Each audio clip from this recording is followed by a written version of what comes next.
Hi, I'm Mark Gannett, and on the same day that I received a summons for jury duty, Senator Coons of Delaware announced the Crowdsourcing and Citizen Science Act of 2015. Out of these two events, the Public Thinking Cap was born. And to start off and help you understand what the Public Thinking Cap is about, we're going to show you the beginning and end of our whiteboard animation. Hopefully you'll have a chance to view the full whiteboard animation at our website, but without further ado, here's the Public Thinking Cap. The Public Thinking Cap is a place for you, me, and the world to come together and create solutions. It's an opportunity for government and not-for-profit agencies to get a crowd of people together and to ask them for help solving problems. Here's how it works. Requester agencies that want help create a 30-second pitch video describing a problem they want solved. You watch the pitch videos and you vote on up to 3 problems that you want to work on. The problems with the most votes get to have teams formed around them and begin a 4-step process. 15% of the adult population is selected for jury duty each year, but only a fraction of these people actually serve, and the others just sit around wasting time. We could help change the world if all these people sitting around were given the opportunity to put on their public thinking cap and help solve real problems. Please join us as part of the solution and sign up today. Welcome back. I hope you enjoyed that little excerpt from our whiteboard animation. The goal of the Public Thinking Cap is to not solve a particular problem, but to be a platform for crowdsourcing solutions to any problem of interest. As far as technical challenge goes, since you asked for that information, there were actually 5 technical challenges. The first was whether we wanted to be a mobile app or a web app, and in this particular case, it just made more sense for us to implement as a web application.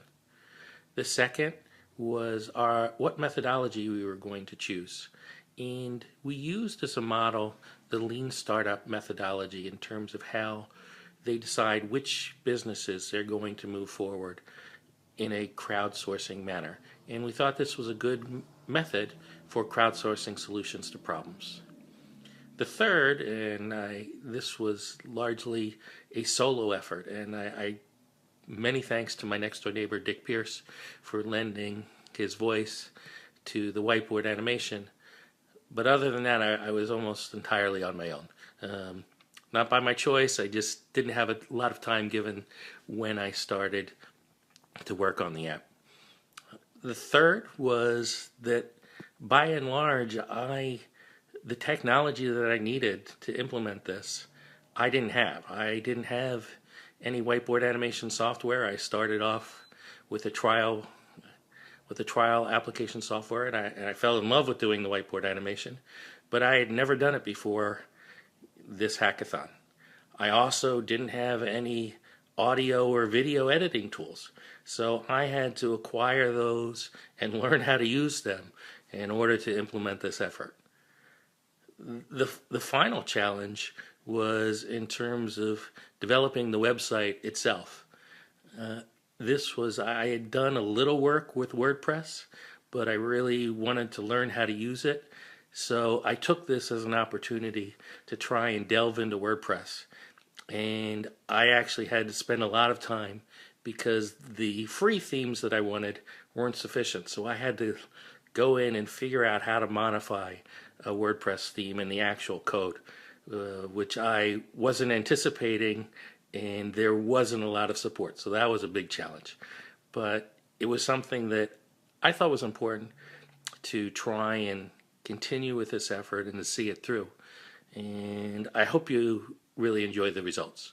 I'm going to let Senator Coons finish off so that you really understand the importance of why the Public Thinking Cap was created. Thank you. That's why today I am introducing my bill, the Crowdsourcing and Citizen Science Act. It encourages agencies to design projects across agencies and in partnership with educational institutions, the private sector, local agencies, and communities, because many issues, from humanitarian relief to cybersecurity, don't fit neatly into one agency and require input from a wide variety of perspectives. I've seen the types of problems that the United States faces today in my 5 years as a senator, but I've also been inspired by the millions of smart and innovative and creative people we have in our country. I'm convinced that open innovation methods can bring people and challenges together in a way that hasn't been done so previously. And I think this is an opportunity the federal government is ready to seize.